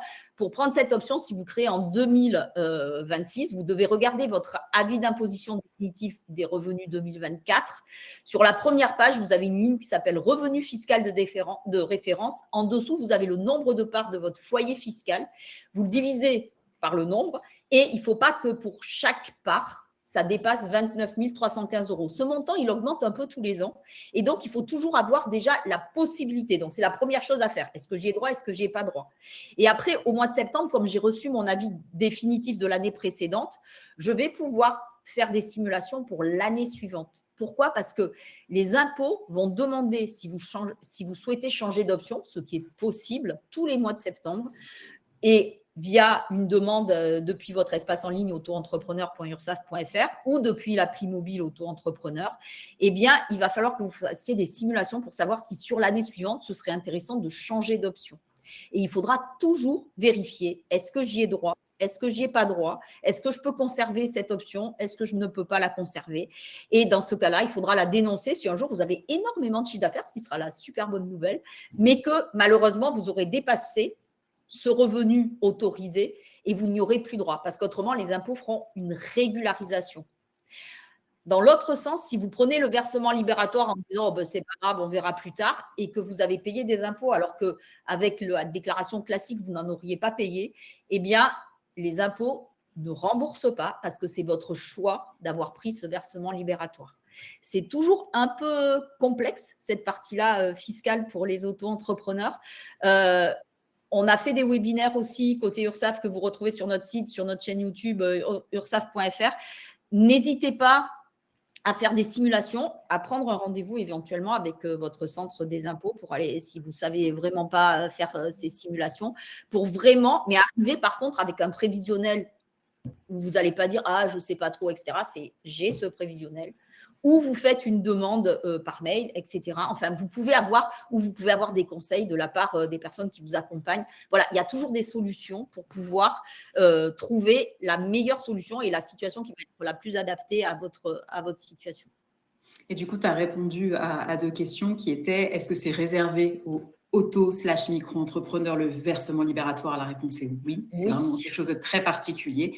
Et à comment annuler cette option au cours d'activité, tu l'as très bien expliqué également. Voilà, on la dénonce avant le 30 septembre pour l'année suivante.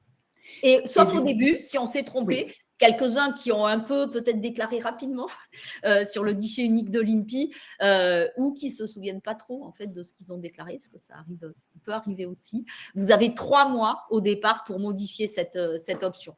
Et après, ça sera que pour l'année suivante. Donc là, on a vu la partie fiscale. Un micro-entrepreneur, régime fiscal simplifié. Maintenant, on va voir le régime social. Donc, on vous le disait, c'est un TNS, mais avec un régime très simplifié. Pourquoi? Alors, pourquoi? Parce que simplement, on va prendre le chiffre d'affaires hors taxe encaissé. C'est ce que vous allez nous déclarer sur le site ou l'appli mobile. Et en fonction de votre activité, on va appliquer un taux de cotisation à l'intérieur duquel vous allez cotiser pour ce qu'on a dit au début, maladie, maternité, indemnité journalière, invalidité, décès, retraite de base, retraite complémentaire, allocation familiale, CSG, CRDS. Et ça sera, vous le voyez à l'écran, soit en taux plein 12,30% pour la vente, soit 21,20 pour les prestations de services en BIC, soit 25,60 pour les prestations de services en BNC ou les activités libérales. Et à cela, on ajoutera toujours un petit pourcentage pour la contribution à la formation professionnelle. Je ne sais pas si c'est de ça qu'on parle juste après. Oui, c'est ça, exactement. Pour 0,10 pour les commerçants, 0,20 pour les professions libérales, 0,30 pour les artisans. Pourquoi? Parce que vous avez peut-être pour la plupart d'entre vous déjà un compte CPF, un compte personnel de formation. Lui, il va exister. Attention pour ceux qui seraient éventuellement près de la retraite, il s'arrête le jour où vous prenez la retraite, donc essayez de l'utiliser avant. Mais lui, il va continuer à s'incrémenter de 500 € jusqu'à ce que vous arriviez au plafond de 500 ou peut-être de 5 000 ou de 8 000 pour ceux qui auraient 800 € par an, ça peut arriver. Mais un certain nombre de formations ne sont pas référencées dans ce compte CPF et notamment pour les travailleurs non salariés uniquement, vous avez cette contribution que vous payez qui, elle, vous permet d'avoir une aide financière. Alors, cette fois, tous les ans, mais qui ne se cumule pas. C'est-à-dire qu'en fonction de ce que vous allez payer comme contribution à la formation professionnelle, eh bien, vous allez avoir un certain montant d'aide financière très différente en fonction de vos activités et en fonction aussi du fonds de formation. On a le FIFPL pour les professions libérales, le FAFCEA pour les artisans et l'AGFIS pour les commerçants qui peuvent du coup vous aider à faire des formations tous les ans, mais si vous ne vous en servez pas une année, c'est perdu. Il n'y a pas de cumul possible. Et donc, on l'a passé un peu brièvement, mais c'est aussi une des différences avec le régime TNS classique. Vous l'avez vu sur la slide d'avant. C'est et quid si j'ai pas fait de chiffre d'affaires ce mois-ci, si j'ai rien encaissé? Et ben, c'est très simple. Vous déclarez soit sur le site auto-entrepreneur, soit sur l'appli, vous déclarez 0 et il n'y aura pas de cotisation sociale. Mais par contre, il n'y a pas non plus d'ouverture de droit. Je l'ai dit tout à l'heure, on déclare 0 en auto-entrepreneur ou on déclare 0 en tant qu'assimilé salarié. On paie 0, mais on a 0 de prestations. On fait la même chose en TNS. On a les fameuses cotisations minimales dont on a parlé tout à l'heure. Et oui, pour répondre à une autre question, la contribution à la formation professionnelle, elle est prélevée en même temps que les cotisations. Il n'y a pas de démarche supplémentaire à faire. L'avantage, c'est que vous déclarez juste le chiffre d'affaires hors taxe encaissé et l'URSSAF va aller calculer tout ce que vous avez pris comme option, tout ce que vous devez payer en plus, etc., etc. Ça va être directement calculé. Et donc, oui, autre question qui était importante, une personne qui ne comprend pas la notion de hors taxe, et dit si j'encaisse 36, je dois déclarer à l'URSSAF 36. Oui, si vous ne payez pas de TVA. Si dans ces 36 euros, vous avez, je dis n'importe quoi, 5 euros de TVA, vous déclarez à l'URSSAF 31 et non pas 36. Tout simplement parce que la TVA, alors là, je fais ma fiscaliste, mais la TVA, c'est une taxe que vous collectez pour le compte de l'État. Ce n'est pas quelque chose que vous devez personnellement, c'est une taxe sur la consommation. Donc, vous n'allez pas avoir de cotisation sociale à payer sur une taxe que vous ne devez pas personnellement, d'où la notion de hors taxe. Mais l'avantage quand même, c'est que quand vous la collectez auprès de vos clients, vous pouvez la déduire sur les achats que vous faites aussi à titre professionnel. Voilà, sous réserve du respect, des conditions. Entre les deux. C'est ça. Donc là, je pense qu'on peut passer très vite sur cette slide-là, puisque finalement, tu l'as assez évoqué. La différence, voilà. On est vraiment sur une couverture assez similaire, mais avec une protection qui est proportionnelle pour les micro-entrepreneurs aux encaissements, finalement. Oui. Le dernier grand statut, qui est complètement différent des deux autres, sur le fonctionnement en tout cas, c'est celui d'assimilé salarié. Donc, tu l'as déjà dit également. Alors, j'ai déjà dit quels étaient les assimilés salariés, donc on peut peut-être passer, excepté pour ce qui est au milieu, mais ça, c'est plus pour des personnes qui vont investir dans une société, mais qui n'y travailleront pas et qui vont nommer un gérant qui sera rémunéré. Et du coup, ce gérant en question, qui ne sera pas associé, sera aussi assimilé salarié. Mais pour les autres, j'ai déjà expliqué quels étaient les assimilés salariés. Exactement. Et alors, on a bien compris pour les TNS qu'on va partir sur la base des recettes, du chiffre d'affaires dépendant de, voilà. Un assimilé salarié, si c'est proche d'un salarié, c'est pas les cotisations, elles ne sont pas calculées sur le chiffre d'affaires, j'imagine. Eh non, elles vont être calculées sur le salaire brut. Quand vous êtes salarié, vous avez un salaire brut et un salaire net. Ce qu'on touche, ce qu'on regarde en général sur un bulletin de salaire d'ailleurs. Et entre les deux, bien, vous avez votre employeur qui aura payé des cotisations patronales et vous, la différence des deux, ce seront vos cotisations salariales que vous aurez payées puisque chacun d'entre nous paie des cotisations également. Et donc, on va le calculer sur cette fameuse rémunération brute et bien évidemment, c'est exponentiel. Hein. Plus la rémunération est importante, plus le montant des cotisations est important. C'est déjà le cas quand vous êtes salarié. Et donc, vous allez le déclarer via ce que doivent faire tous les employeurs, puisque en fait, votre entreprise, votre SASU par exemple, deviendra votre employeur, vous allez le déclarer via ce qu'on appelle une déclaration sociale nominative, une DSN, qui est une déclaration que tous les employeurs font tous les mois pour l'ensemble de leurs salariés ou de ses mandataires sociaux, puisque en tant que président, directeur général ou gérant minoritaire ou égalitaire d'une SRL, vous êtes considéré comme un mandataire social. Et donc, vous allez devoir le déclarer. La particularité des assimilés salariés, c'est qu'au démarrage, tant que vous ne vous versez pas de salaire, l'URSSAF ne vous connaît même pas. Vous n'avez aucune déclaration à faire, même pas une déclaration à zéro. En revanche, à partir du moment où vous verserez un premier salaire pourquoi vous avez cette possibilité-là? Encore une fois, parce que vous ne relevez pas du droit du travail. Vous ne cotisez pas à l'assurance chômage. Ça a des avantages quand même. Ça veut dire que vous n'êtes pas obligé de vous verser un salaire. Vous n'êtes pas soumis aux règles strictes d'une convention collective. Vous pouvez travailler que la nuit si vous avez en travaillé que la nuit, travailler une semaine d'affilée, prendre 3 semaines où vous dormez tout le temps. Vous faites comme vous pouvez, souhaiter, etc., etc. Donc ça, c'est l'avantage de ne pas relever du droit du travail. Donc, tant que vous ne versez rien, c'est une possibilité, vous ne faites rien. Le jour où, par contre, vous pouvez vous verser, même si c'est un petit salaire, puisque vous n'êtes pas obligé non plus de verser un salaire obligatoirement au niveau du SMIC dès le départ, eh bien, vous allez devoir faire une DSN, réaliser une DSN, soit via un tiers déclarant, qui peut être un expert comptable ou une société qui gère de la paie, soit par l'offre de service dont j'ai parlé tout à l'heure, qui s'appelle le titre emploi service entreprise, où là, votre structure, votre entreprise doit adhérer gratuitement à ce dispositif. Et à partir de vos déclarations, eh bien, on va pouvoir réaliser votre bulletin de salaire, on va pouvoir effectuer la DSN, on va pouvoir vous transmettre des états récapitulatifs pour la personne qui fait la comptabilité de votre entreprise.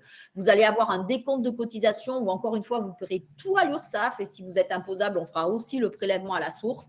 On vous fera une attestation fiscale pour votre déclaration d'impôt et toute cette gestion-là, que ce soit pour vous en tant que mandataire social ou que ce soit pour des salariés que vous seriez amenés à prendre, qu'ils soient à temps plein, à temps partiel, CDI, CDD, etc., alternance ou autre, eh bien, on pourra faire ce même principe pour alléger les formalités sociales qui sont liées à l'emploi de salariés. Et donc, une fois que vous avez commencé, en revanche, ça c'est très important, il ne faut plus arrêter. La déclaration devient obligatoire, même si au départ, vous ne pouvez pas vous verser un salaire tous les mois. Par exemple, vous le faites 1 mois sur 2 pendant quelques temps, eh bien, le mois où vous ne versez rien, il faut quand même faire une déclaration à zéro. D'abord parce que vous aurez toujours la prévoyance à payer, enfin, il y aura des choses à faire. Et il ne faut surtout pas que pour les organismes prestataires, parce que la DSN, ça envoie des informations à tous les organismes, qu'ils soient collecteurs ou prestataires, il ne faut plus qu'il y ait de rupture d'informations à partir du moment où on a commencé.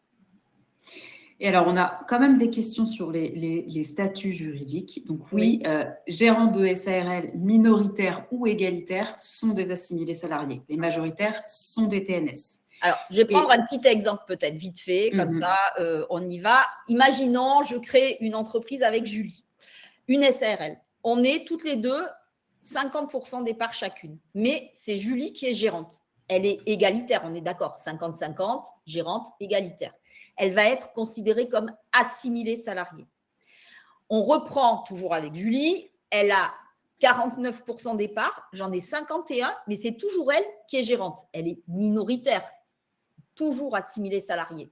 Si on inverse, elle a 51% des parts, moi j'en ai 49, c'est toujours elle qui est gérante, elle est majoritaire, elle rebascule dans le domaine des non-salariés.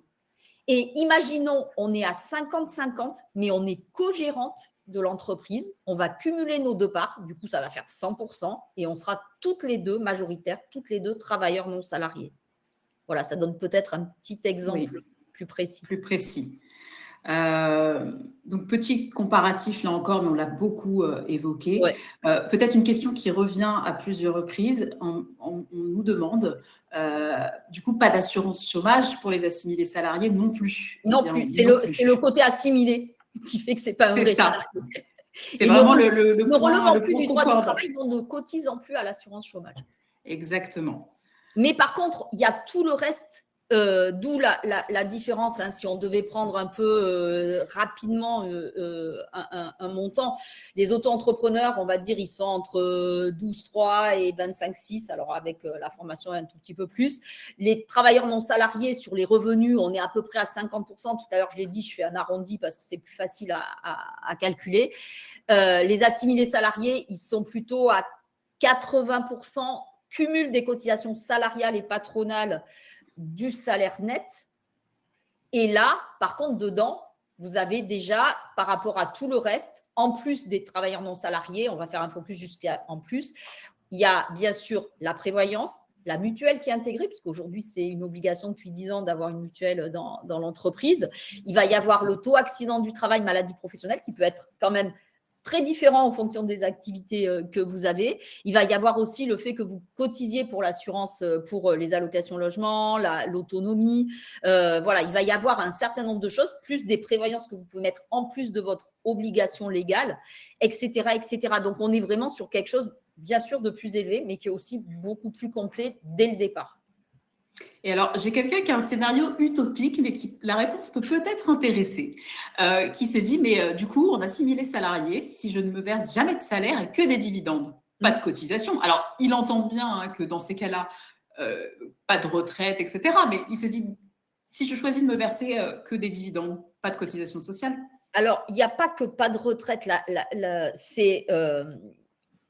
n'y a pas d'interdiction de se verser des dividendes. Moi, ça me va tant que vous avez une protection sociale à côté. C'est-à-dire, au départ, vous créez une SASU, par exemple, vous avez encore des allocations de retour à l'emploi de France Travail, vous avez un job en attendant à côté, vous avez une protection sociale, tout va bien. Après, dès que vous allez commencer à ne plus avoir ça, je dirais, il faut, d'abord parce qu'on est un peu quand même dans un monde solidaire, donc c'est bien aussi de participer, mais aussi pour vous, d'avoir au moins le minimum. C'est-à-dire, il faut savoir quand vous êtes travailleur non salarié hors auto-entrepreneur ou quand vous êtes assimilé salarié, pour valider 4 trimestres de retraite de base, vous avez besoin d'avoir un salaire brut ou une rémunération, une base de calcul de cotisation en tout cas, qui est à minima, qui correspond à minima à 600 fois le SMIC. Cette année, c'est 7 212 € là, depuis le mois de janvier.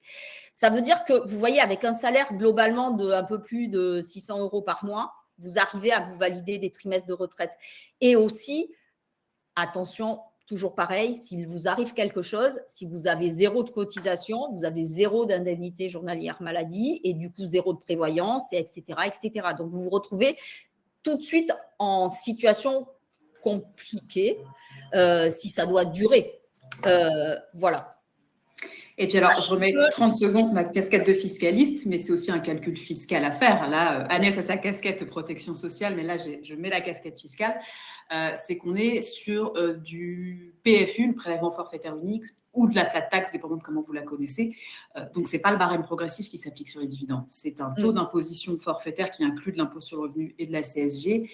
CSG qui a augmenté cette année, donc j'ai plus le chiffre précis en tête, mais on est un peu plus, un peu au-delà de 30... C'est voilà, 31,40 tout 31,4, c'est ça, tout cumulé.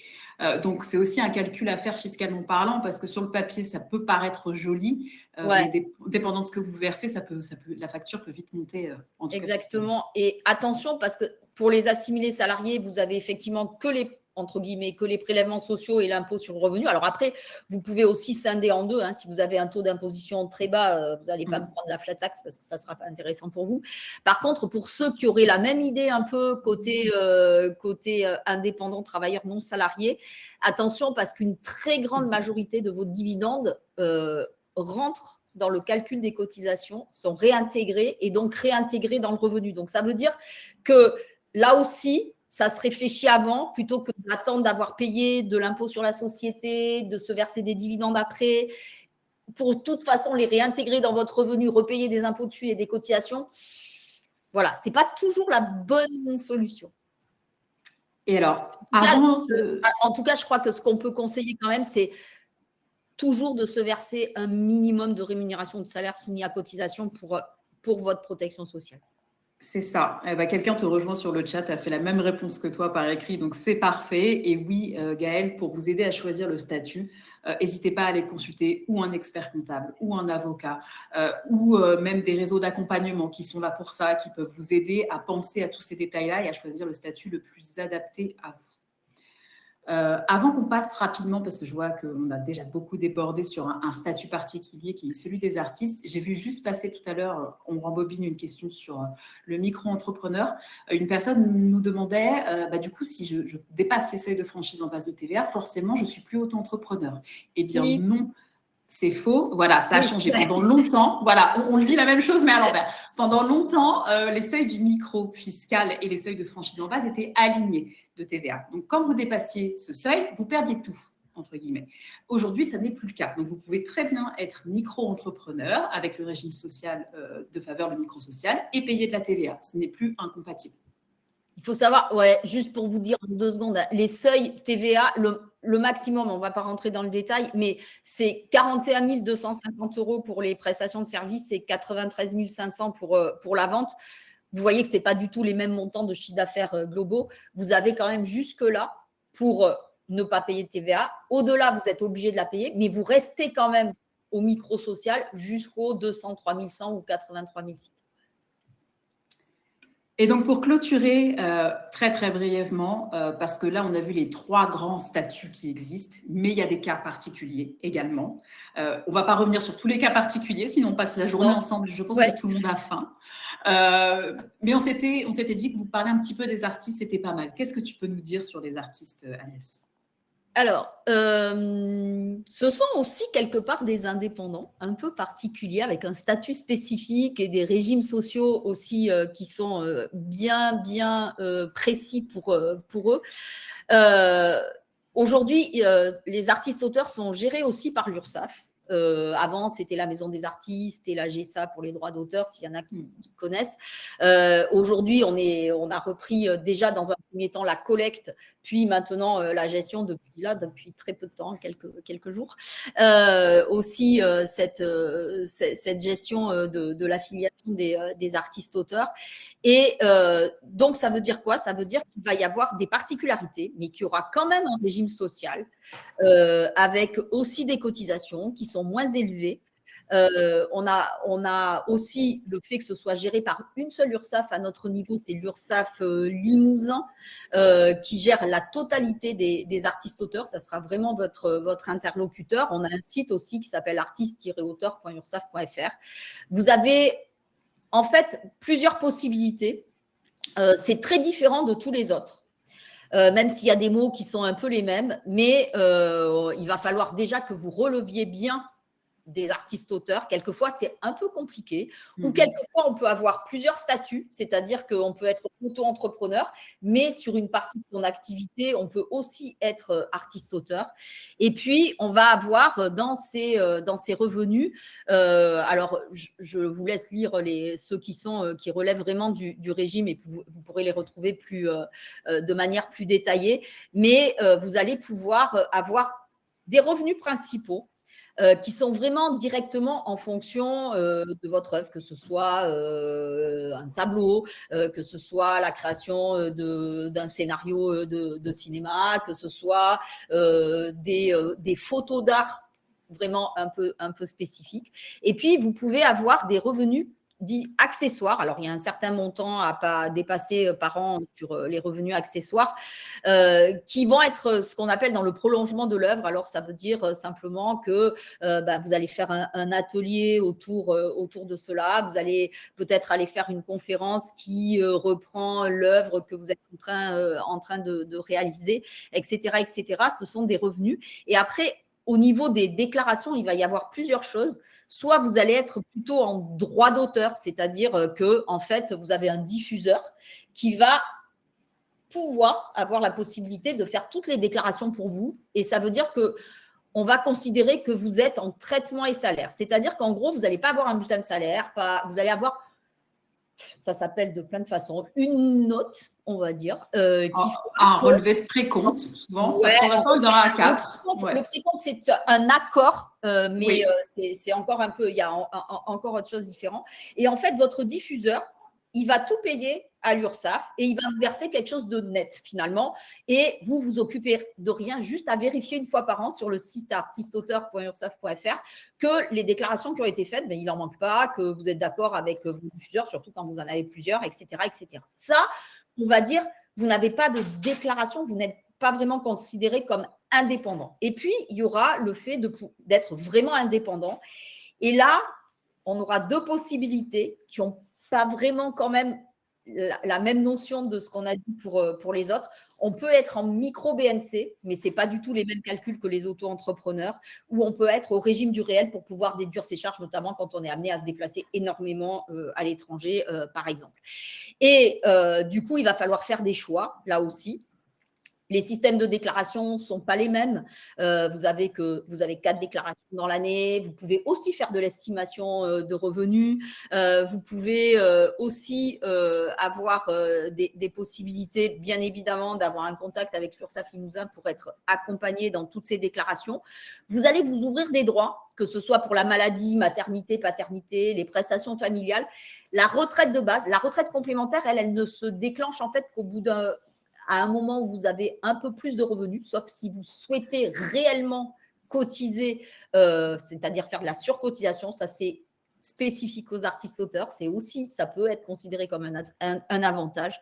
En fait, comme je dirais les autres travailleurs non salariés, il n'y a pas de couverture particulière pour les accidents du travail, les maladies professionnelles. Pour autant, notre système social fait que dans tous les cas, les frais de santé sont pris en charge, si vous avez gagné de l'argent, vous pouvez avoir des indemnités journalières maladie, que si vous avez pris une prévoyance, vous pouvez avoir des compléments. Donc, encore une fois, je l'ai dit tout à fait au début, on ne vous laisse pas sur le bord de la route, hein, bien évidemment.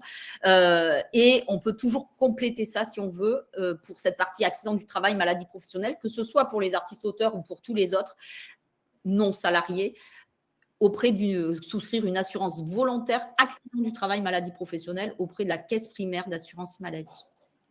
Et alors, pour clarifier une petite notion, une question qui est posée, on nous demande comment je trouve un diffuseur et combien ça coûte. En fait, ça coûte rien parce qu'un diffuseur, c'est pas comme un expert comptable. C'est pas quelqu'un que vous allez voir en disant « fais-moi mes déclarations sociales ». Pas du tout. En fait, votre diffuseur, quand on est artiste, c'est votre client.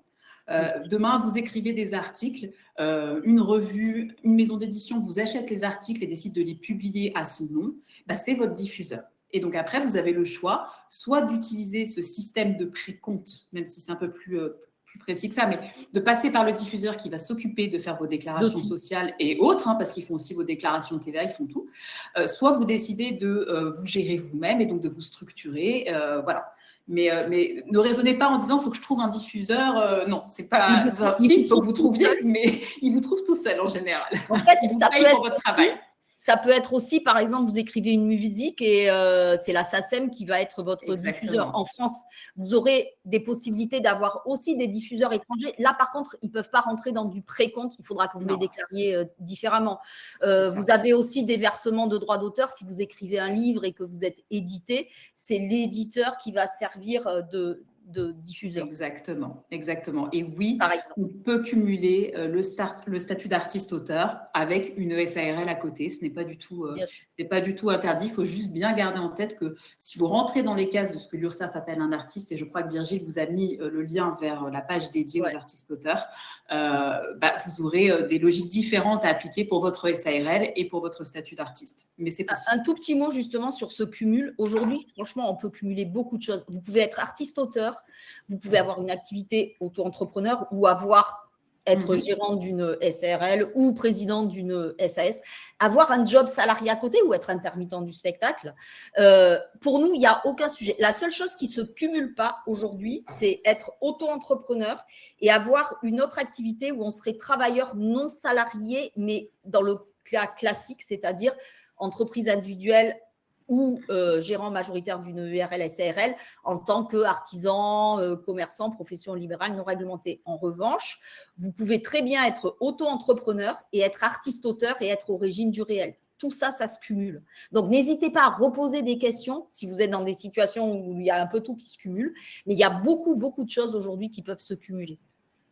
Et donc, ça rejoint, et après, je pense qu'on va stopper là et passer un petit peu juste aux ressources utiles qui pourront justement vous aider à répondre à toutes vos questions parce qu'on a beaucoup de cas très particuliers qui nous sont soumis aujourd'hui et ce n'est pas l'objet, on ne peut pas vous répondre à chaque cas particulier. Mais quand on a ce que vous appelez une double activité, c'est-à-dire par exemple artiste, un statut artiste et un statut salarié, régime social et fiscal applicable, en fait, vous regardez chaque statut et c'est chaque statut qui se voit appliquer son régime social et son régime fiscal. tout simplement. Mm. Les ressources utiles. Là, je vais parler un peu de BPI. Donc, on a un site qui s'appelle BPI France Création, sur lequel vous avez 3 espaces. Celui qui va particulièrement vous intéresser, c'est l'espace entrepreneur. Dessus, vous allez retrouver tout un tas de contenus chauds, donc des actualités, des témoignages, des interviews, mais aussi des contenus un peu plus techniques dans l'encyclopédie. On va avoir dédié des pages à justement des comparatifs de structures juridiques, par exemple, des pages dédiées aux artistes, etc. Et c'est là aussi que vous allez retrouver un outil qui s'appelle le Pass Créa, qui est un parcours personnalisé en 10 étapes, qui est gratuit, je tiens à le souligner, et qui est un peu votre guideline si vous souhaitez créer ou reprendre une entreprise.